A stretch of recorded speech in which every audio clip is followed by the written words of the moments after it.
Hello, hello, hello. So, me and SAT Score will be going over the Cambridge review.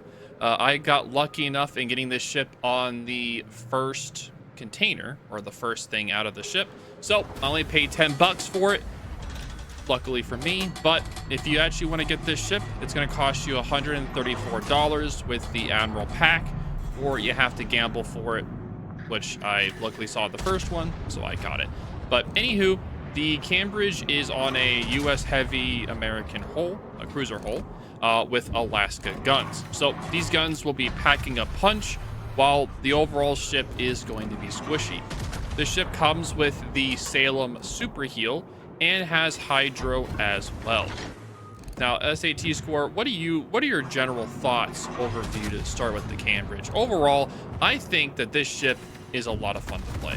You get really strong HE with the HE damage isn't the best, but it does have a really strong fire chance, which is really good for medium to long range engagements where you're not trying to do pure HE damage. You're trying to do more starting a fire and doing fire farming on different ships. It's because the reload on this thing, since it is like Alaska guns, you get a 12-second reload. So you're not going to do a really good job of farming HE, so it's better to try to set those fires. And then that AP, since it is the Alaska guns, you will get a lot of damage with those guns. You will do heavy damage, smash cruisers. As you'll be seeing in this video today, you'll be seeing a lot of dev strikes, a lot of just carnage against cruisers, because as you know, Alaska is like a cruiser dev striking machine. So this thing's gonna be very similar in that performance. But SAT Score, what are your general starting thoughts on the Cambridge? So, given the Cambridge's stats, it feels like they tried to cram Alaska's firepower onto a Baltimore hull. But of course, there has to be compromises. On the firepower side, you only get 6 guns compared to Alaska's 9. You do get a lot of things to make up for that, though. Your dispersion is the same as a normal cruiser, so more shots will go on target. But you also keep Alaska's amazing firepower, the AP characteristics. Your AP shells have a higher pen than other cruisers, and very importantly, they have the US improved bounce angles. So it's the same as Des Moines, same as Salem. Basically, you will hit at better angles than any other cruiser. That's very good because if the opponent is slightly off angle, you can easily hit their citadel. The fast reload also helps too, just because you can DPM a little bit more over time. So you actually come up to having more overall DPM than Alaska. You just lack that amazing alpha salvo. So if you're constantly firing past the first shot, you will actually outdamage the Alaska. As for her other characteristics, having a normal cruiser hull at tier 9 is kind of painful, to be honest. Cruisers in general at tier 9 just don't have a good time, and Cambridge, although you get the Salem Super Heel, you just don't have that much health to start with. 43k HP is pretty bad at tier 9. For comparison, I think Baltimore has just about as much HP. Granted, you don't have to heal, but it's still not something you really don't want to get shot at by any battleship tier 10 or tier 11. It's just not going to end well. No, it's going to be pure suffering. Going off of what SAT Score just said, I'm going to be pulling up on the screen my build. This is the build that I run for this video. As you can see, it is going to be a Lighthouse build. This build is going to be a high skill level build, so I don't really recommend it for the normal players. If you want to try it out, sure, why not? But overall, this build maximizes maneuverability and DPM. And you're going to be seeing how with this build, you're able to really use your rudder to dodge a lot of incoming fire while helping keep all of your guns on the target after like a battleship shoots. This also makes the rear be way more maneuverable in dodging torpedoes, which helps you be able to push push bow in when needed when fighting cruisers or destroyers. So I just wanted to add that little chip in there. But overall, with what SAT Square said about the ship, the hull is squishy with amazing guns. And you get that Salem super heal, right? The main thing that I've noticed with this ship while playing it is that you're not able to utilize that heal like all the way through. So I don't think it's worth to build extra into the heal, like as in doing a superintendent. I don't think it's worth it, because by the time you get a 4th heal, it's not going to be worth to even, like, you're going to be dead by that point. Normally you just get 3 heals and you're able to use you're going to be able to use all of the first, maybe like a half of the second heal, and then by the time you get to the 3rd heal, you'll be using about maybe a 4th of that heal, like, that you're able to actually use instead of the full, because at that point you've already gone through a lot of the AP damage that you've been taking from, or the HE damage overall. And if you've taken any torpedo damage or citadel damage, yeah, that's going to make it way harder for you to actually heal it at all. So I think just having 3 heals is perfectly fine. 3 hydras is perfectly fine as well. So that's why I don't take it on this build. Also, critically, also to keep in mind, Cambridge does not get a radar as well. So you can, there is not really much benefit to getting extra charge on either Hydra or heal. Yep. So you can invest that 3 points somewhere else, something like survivability expert or heavy AP. Mm-hmm. Yeah, and if people are wondering why I don't take heavy AP, it's because I built the Lighthouse build where you want that extra, you want your concealment really bad to boost the top grade gunner and the outnumbered skills to make sure that they're active all the time. And that's the particular reason why. So with this build, how you want to play is, or this Cambridge in general, how I like to play it is, at first at the start of the match, I will be angling out around 15 kilometers, 16 kilometers away with HE loaded. If I built into a regular cruiser build, because this thing does have really nice concealment. It's about like 9.9 or it's like 10 kilometers-ish. Yeah, 9.9 or 9.10. Yeah, or, it has 10.0. Yeah, it has really good concealment. So if I was to take a regular cruiser build, right, I would be a little bit more aggressive near a destroyer, near the area where the destroyer is, to where I could do a sneak attack on a cruiser that shows its broadside, or help fight a destroyer at the start while then turning out. But since it's a Lighthouse build, I'm going to stay out around 15 kilometers away, 14, 15, use HE to start fires on the incoming enemy, battleships, cruisers, any of those. And if they do a damage control party, I'm going to hit them again to get a fire, and then I'm going to switch back a target. Now, if I see any enemies, cruiser or battleship, get within about 12, 13, maybe like 12, 13 kilometers. It depends on the target, probably 12 or 11. I'm going to switch over to AP. And I'm going to use that AP on their broadside or when they're angled. And I'm going to do massive amounts of damage. Like, you can do 10k damage on a battleship. You can Citadel. You can just dev strike cruisers if you get a lot of Citadels. You do a massive amount of damage onto cruisers. And this is more like if people push in or being super aggressive. Now, mid to late game, when you're able to push in, pretty much when you're within 10 or 9 kilometers of a cruiser or a battleship, just use AP. Use exclusively AP at that point. You're going to do so much damage with those Alaska guns. And even if they tried to angle to you at all, shoot that bow angle of theirs and you will do massive damage. And you're also to get Citadels as well with that improved angling as well on cruisers. So if they show just a little bit of angle to you, oh, you can just absolutely punish the living crap out of them. And you can do massive damage to battleships as well, as you can see in this video. For battleships, I recommend under 9 or 8 kilometers. Yep. That's when you can start reliably citadeling ships. You may have to aim for the back turrets or the front turrets depending on the battleship, but don't be afraid to use your AP. It's good. Now, a tip for the ship,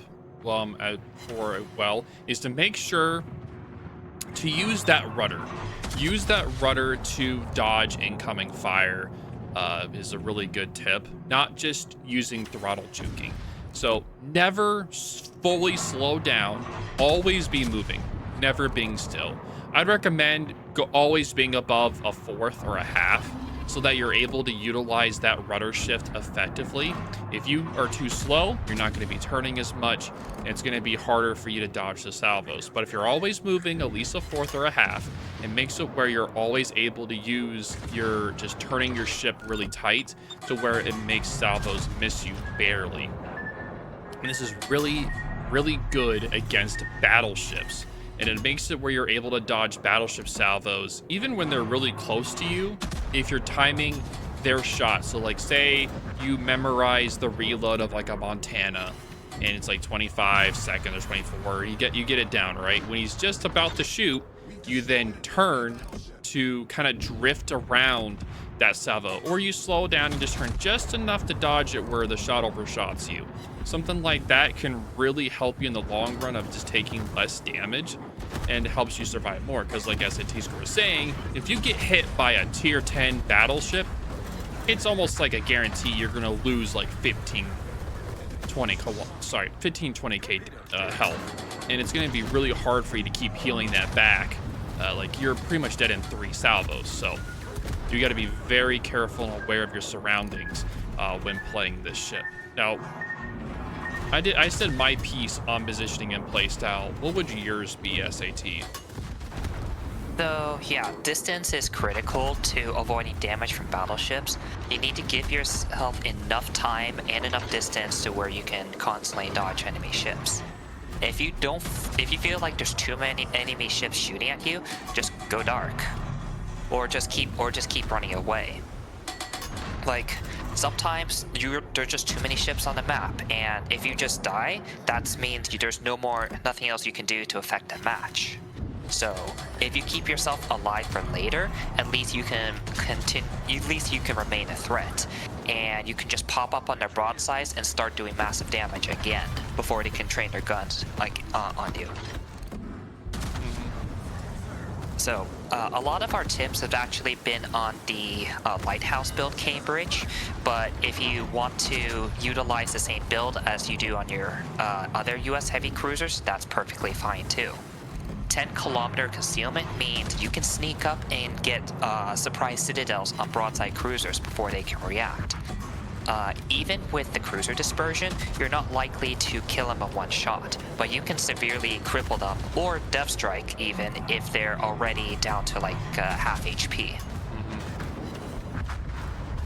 Just remember, you don't have radar. So if an enemy, you can support your own destroyers if they bump the enemy, but you yourself, you cannot radar them to get them out of your face. Yeah, you do have to be careful of that, of trying to push in alone. You always need to be around another destroyer or something that's able to help deal with enemy destroyers that are around you, because that is going to be your main weakness since you do not have a radar. This ship specializes in being a anti-cruiser and anti-battleship cruiser. Does very heavy damage to battleships and cruisers alike, but it's going to be harder for it to deal with destroyers. So always try to help out your teammates, your allied destroyers if able. Also, you do have to learn how to dodge CVs with this thing, but luckily since you're super maneuverable, it is going to make it a little bit easier for you in that regard. But again, you are able to get the Cambridge either by gambling or by paying $134 for the Admiral pack. I only got the ship from the first pack, luckily. Let me know if anybody else got lucky enough and got it from there, or if you plan on playing the ship. And let me know what you think of me and SAT Score doing ship reviews in this way. We wanted to test it out and see how everyone would like it, so I'd really appreciate you guys leaving a comment Tell us how you liked us doing this. If you liked it, if you didn't like it, I would greatly appreciate that. But is there anything else you want to add about the Cambridge overall SAT? Overall, I find this ship a very high skill level cap ship. If it has so much potential for doing really good. It has great guns, great maneuverability, aerial depth charges, hydro, super heal. There's so much it can do, but the skill level to do it is really high. And if you make a mistake, you're being extremely punished for that mistake, which I like. I like a ship that has a really high skill level to play it, and it's very punishing for making mistakes. So you'll learn really quickly on how to play the ship. But what are your thoughts for like your final thoughts for the ship? So Cambridge is, as I said, kind of a hybrid between the Alaska playstyle and a more of a generic heavy cruiser farming damage playstyle. Still, with the feel of the U.S. heavy cruisers. If you do like heavy cruisers, if you like the U.S. heavy cruisers in general and like to play a more traditional kiting cruiser playstyle and get lucky / willing to pay a lot of money for it, then Cambridge could be an interesting pick. But I wouldn't recommend her for newer players just because her build, her range is actually a bit limited if you don't have the range upgraded. And with her, while she has pretty good strengths, her weak survivability can be a pretty big problem. Especially since, like, if you take 2 or 3 salvos from an enemy battleship, or if you get shot at by, like, Vermonts and Columbos, your game is over. So just knowing how to dodge is super important. So if you're a beginner player and want like an easier ship to play, I'd look elsewhere. But if you're fortunate enough to get the ship and you want kind of like a nice challenge or change to the traditional U.S. cruiser playstyle, then Cambridge might be up your alley. So I do greatly appreciate you for that SAT. Now, a final note that I forgot to mention is that the fact is that is about Halsey. If you put Halsey on this ship, one, it makes it where you can switch your gun fader quicker, so you can switch between ammo types quicker. Two, it makes it where you can also have a faster turret diverse, so you can switch your turrets, you can turn your turrets faster with Halsey.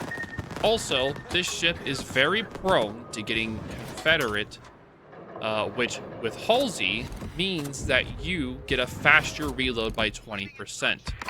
So this ship makes it where you're able to, with Halsey, it makes it having a better reload for the guns, and it makes it being able to turn its turrets quicker and having a faster switch between the two shells. So overall, I'd say if you're going to play this ship, put Halsey on it, and can recommend the build that I run.